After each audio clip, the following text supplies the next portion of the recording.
2030 সালের মধ্যে দেশের মোট যানবাহনের 1/3 হবে বৈদ্যুতিক। এ লক্ষ্যে কাজ শুরু করেছে সরকার। তুলনামূলক কম হবে এসব গাড়ির শুল্ক ও নিবন্ধন ব্যয়।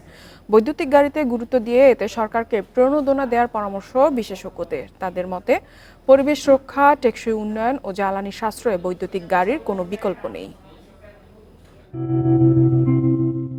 লিথিয়াম ব্যাটারির বৈপ্লবিক উন্নয়ন ও কারিগরি উৎকর্ষে বিশ্ববাজার দখল করে নিচ্ছে পরিবেশ বান্ধব বৈদ্যুতিক গাড়ি।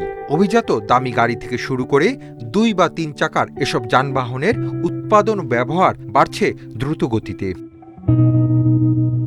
কম জ্বালানি খরচ, বায়ু ও শব্দ দূষণমুক্ত তাপ উৎপাদন করে না বলে ক্রমেই জনপ্রিয় হচ্ছে বৈদ্যুতিক গাড়ি।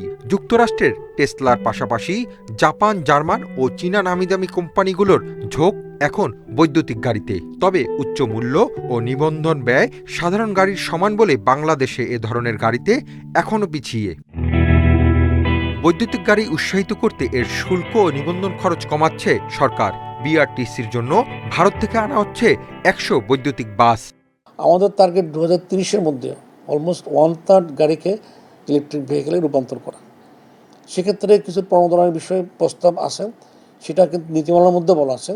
এনবিআর এই বিষয়ে কিছু প্রণোদনা দিবে। বিশেষজ্ঞদের মতে, বৈদ্যুতিক গাড়িতে এগিয়ে এলে জ্বালানি তেলের আমদানি খরচ কমবে, বাঁচবে পরিবেশ।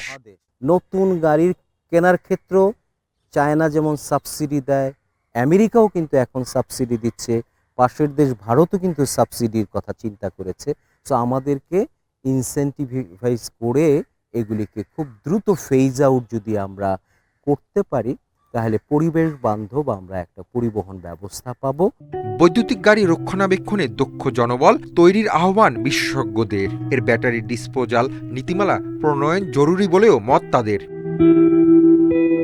Hasib Mahmud Shah, independent news, Dhaka.